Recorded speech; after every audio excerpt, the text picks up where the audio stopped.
بسم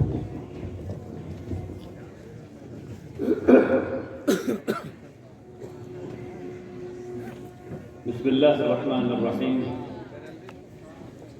الحمد لله نحمده ونستعينه ونصلي على رسوله الكريم. أما بعد، علماء کرام، حاضرین کرام، عزیز طلبہ، السلام علیکم ورحمۃ اللہ وبرکاتہ۔ سب سے پہلے تو شکر ہے اس رب کا جس نے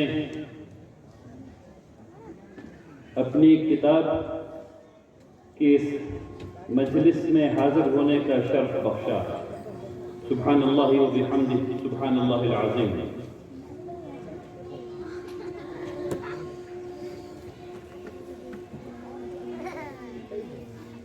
اللہ سبحانہ و تعالیٰ کی شکر کے بعد حقیقتاً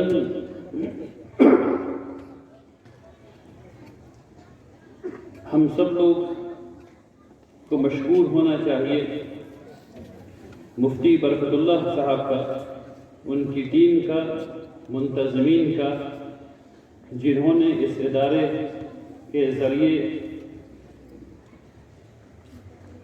اسلام کی تعلیم دی اور قرآن کی تعلیم دی۔ اللہ تبارک تعالیٰ ان لوگوں سے اس عمل کو قبول فرمائے، آمین۔ عربوں کے ہاں بہت پیاری دعا ہے، جب وہ خوش ہوتے ہیں تو کہتے ہیں اللہم کثر مثلک، اللہ تبارک تعالیٰ آپ کی جیسے اوروں کو بنائے۔ مفتی صاحب اللہم کثر مثلک ہو، آمین یا رب۔ اس کے بعد بے پناہ مبارکباد کے مستحق ہیں وہ ماں باپ جنہوں نے یہ پسند کیا کہ ان کے اسکول جاتے ہوئے بچے دین کی تعلیم حاصل کریں۔ یہ تمام بچے اسکول جا رہے ہیں، مجھے بتایا گیا ہے، بچے اور بچیاں ماشاءاللہ، اور اس کے باوجود آپ لوگوں نے یہ ضروری سمجھا کہ ان بچوں کے ہاتھ میں کرکٹ کے بیٹ کے ساتھ اور بال کے ساتھ اس کے ساتھ وقت نکال کر کے بچے آئیں اور قرآن بھی پڑھیں اور اسلامی تعلیم بھی حاصل کریں۔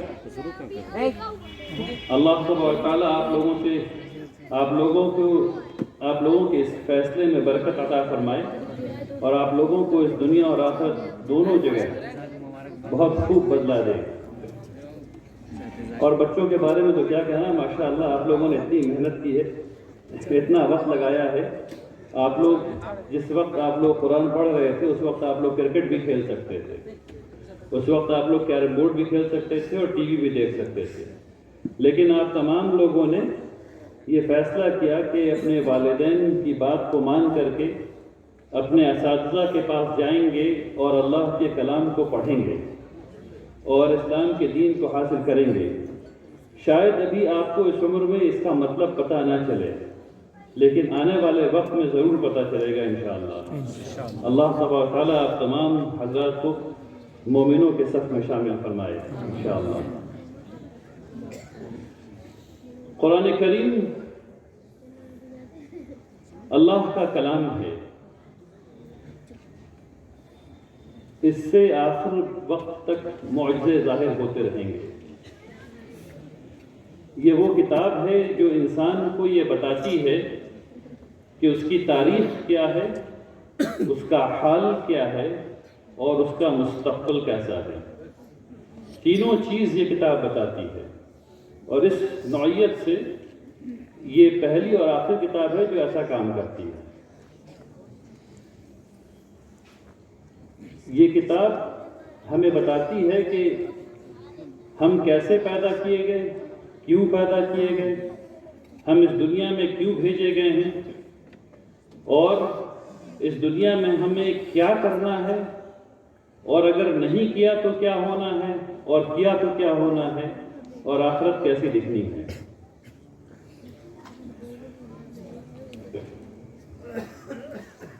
یہ کتاب ہمیں یہ بھی بتاتی ہے کہ ہمیں اللہ تبارک تعالیٰ نے جب پیدا کیا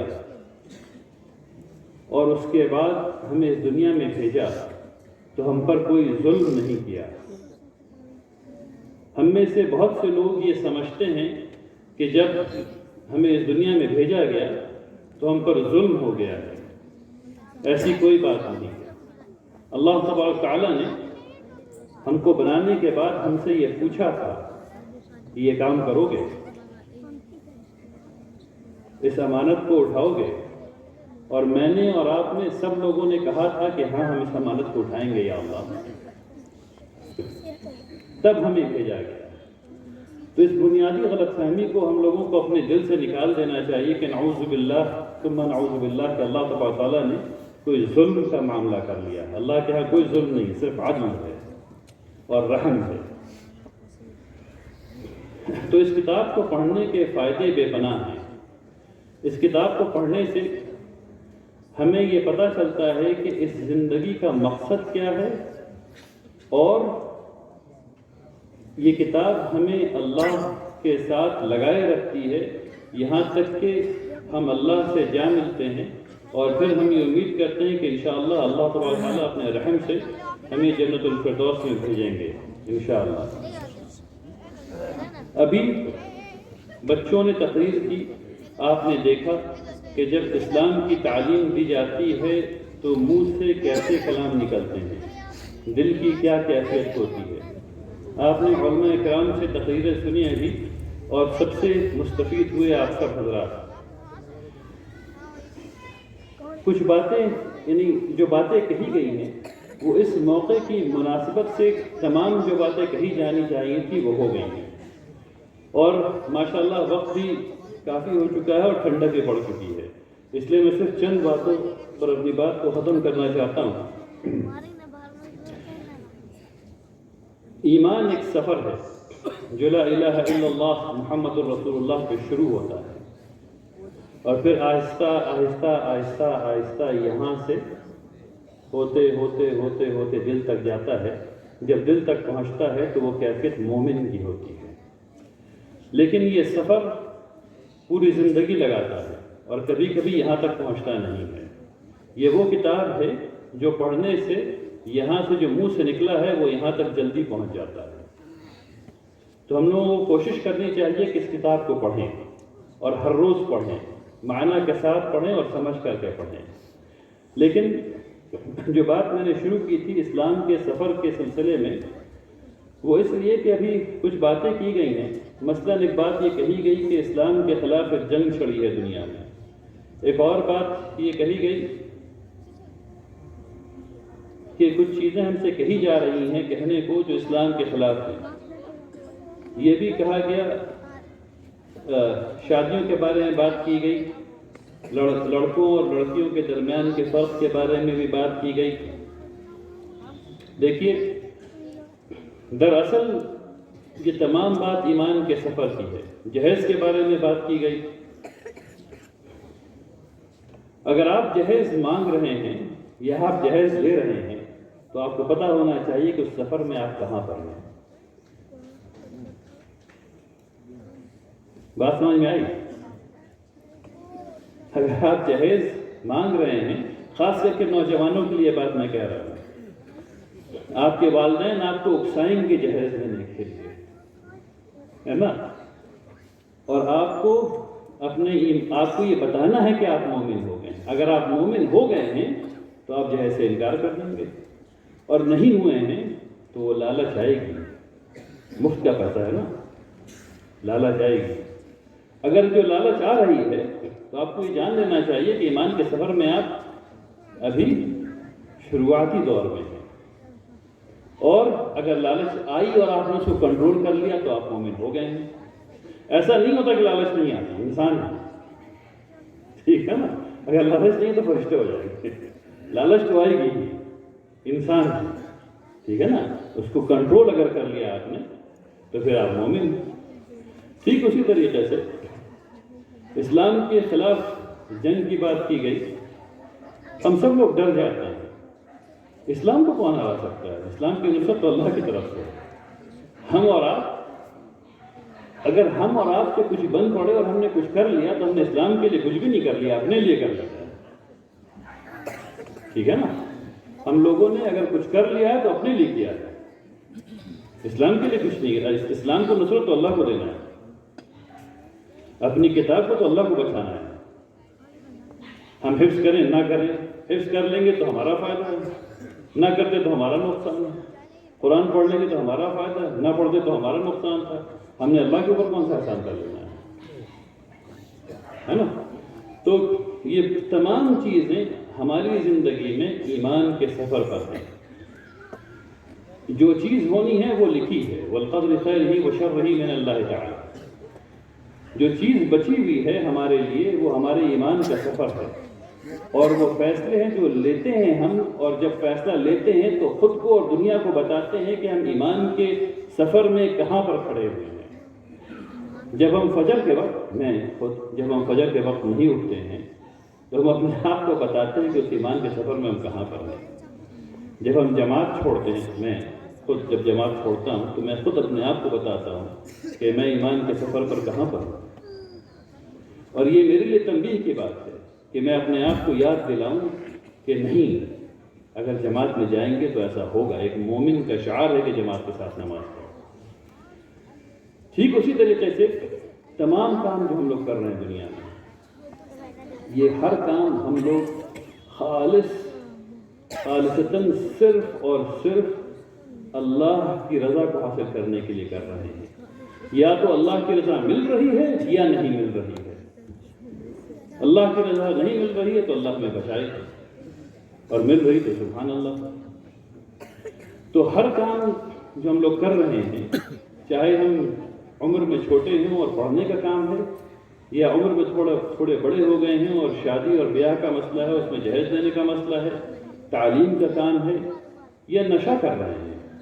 اچھا, نشے میں بھی بات یہ سمجھ میں آئی ہے کہ ہم لوگ کچھ زیادہ نشہ کر رہے ہیں. کچھ لوگ ہم میں سے شراب براب بھی پینے لگ گئے, نعوذ باللہ. تو آپ کو یہ پتہ ہونا چاہیے کہ کچھ لوگ یہ سمجھ بیٹھے ہیں کہ ہم مومن بھی ہو سکتے ہیں اور شرابی بھی ہو سکتے ہیں, یہ سارا کام ایک ساتھ چل سکتا ہے. مشکل ہے, نہیں چلتا. یہ سب تخیل میں ہو سکتا ہے,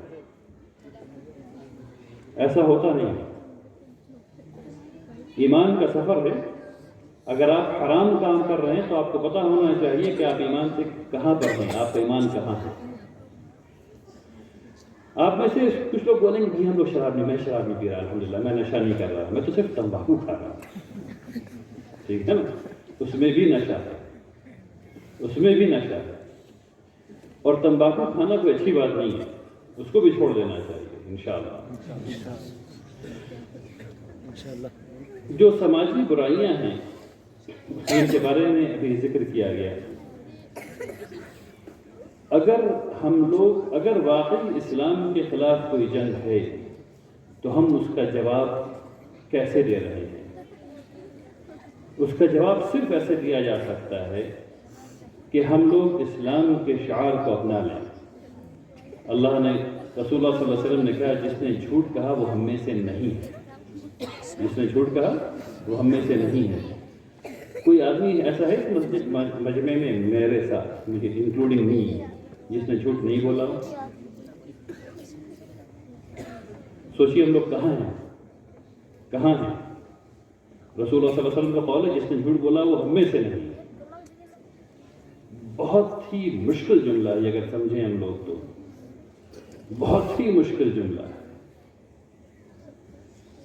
تو ہم لوگوں کو ان چھوٹی چھوٹی باتوں کو چھوڑنا نہیں چاہیے. یہی چھوٹی چھوٹی باتیں ہم لوگوں کو مسلمان بناتی ہیں. ہم لوگ ہمیشہ بڑی بڑی باتوں کے بارے میں سوچتے ہیں, اگر ایسا ہو جاتا تو ویسا کر دیتے, پہاڑ سے کود جاتے, آسمان سے چھلانگ مار دیتے, پتہ نہیں کیا کر دیتے. لیکن جھوٹ بولنا چھوڑ سکتے ہیں, چھوڑ دیجیے, ٹھیک ہے نا. تو ٹھیک اسی طریقے سے احسان کا مسئلہ ہے. اللہ تبارک تعالیٰ نے ہر چیز میں احسان کا درجہ رکھا ہے. ہر چیز شروع ہوتی ہے, اور ہم لوگ مثلاً کتابت ہے, آپ نے لکھنا شروع کیا الف با تا سا, بچے نے لکھنا شروع کیا, پھر اس کو پرفیکٹ کیا, اس کو تھوڑا اور اچھا کیا, تھوڑا اور اچھا کیا, تھوڑا اور اچھا کیا, اور پھر اس کے بعد اس کی خوش خطی جو ہے وہ بہت زیادہ اچھی ہوگی, وہ خوب اچھا لکھنے لگا, وہ احسان کے درجے پر پہنچ گیا. ٹھیک اسی طریقے سے اگر اللہ کا تقویٰ دل میں ہو، یعنی اگر ہم لوگ ہر کام کو کرنے سے پہلے، انشاءاللہ یہ میری آخری بات ہوگی، ہر کام کو کرنے سے پہلے صرف ایک دفعہ یہ سوچ لیں کہ اللہ سبحانہ و تعالیٰ دیکھ رہے ہیں۔ ابھی جو ہم کرنے والے ہیں، ابھی جو ہم تمباکو کھانے والے ہیں، ابھی جو ہم جہیز مانگنے والے ہیں، ابھی جو ہم قرآن نہیں پڑھنے کا فیصلہ کر بیٹھے ہیں، ابھی جو ہم مسجد نہیں جا رہے ہیں، ابھی جو ہم سچ نہیں بولنے کا فیصلہ کر بیٹھے ہیں، اللہ دیکھ رہا ہے، چاہے اس کے بعد جو بھی بولتے ہیں۔ لیکن یہ خیال آ جانا بہت بڑی علامت ہے، یعنی کہ ایمان دل میں باقی ہے۔ تو اس خیال کو قائم کیجیے، کیونکہ یاد رکھیے کہ اللہ تبارک و تعالیٰ قرآن شریف کی پہلی چند آیتوں میں یہ بتاتے ہیں کہ قرآن سے سب سے زیادہ فائدہ کس کو ہونے والا ہے؟ متقی کو، جس کے پاس تقوی ہونے والا ہے۔ تو تقوی اختیار کیجیے انشاءاللہ، اور تقوی جو ہے وہ صرف یہ ہے کہ احساس ہو جائے کہ اللہ دیکھ رہا ہے۔ پھر اس کے بعد مراحل آتے جاتے ہیں، آگے آتے جاتے ہیں انشاءاللہ، وہ پھر کبھی اور۔ اخیراً آئیے دعا کریں ہم لوگ ایک دوسرے کے لیے۔ بسم اللہ الرحمن الرحیم۔ اللہم انت السلام ومنک السلام تبارکت یا ذا الجلال والاکرام۔ یا اللہ، آخرت کے دن اس قرآن کو ہمارے لیے بنائیے، ہمارے خلاف نہ کھڑا کیجیے، آمین یا رب العالمین۔ یا اللہ، اس دن جب ہاتھ گواہی دیں گے اور پیر گواہی دیں گے، اس دن ان کی گواہی ہمارے لیے کیجیے، ہمارے خلاف نہ کیجیے۔ یا اللہ رب العالمین، ہمیں نفع بخش علم عطا فرمائیے۔ یا اللہ، ہم سے ہمارے والدین کو خوش رکھیے۔ یا اللہ، ہمیں اسلام کو سمجھنے، اس کو برتنے کی توفیق عطا فرمائیے۔ یا اللہ، ہماری نیتوں میں اخلاص عطا فرمائیے۔ یا اللہ، ہمارے دل کو سلیم کر دیجیے۔ یا اللہ، ہمارے قلب کو سلیم کر دیجیے۔ یا اللہ، ہماری اس مسلمان ہونے سے مومن ہونے تک کے سفر کو آسان فرما دیجیے۔ ربنا تقبل منا انك انت السميع العليم وتب علينا انك انت التواب الرحيم۔ سبحان ربك رب العزة عما يصفون وسلام على المرسلين والحمد لله رب العالمين۔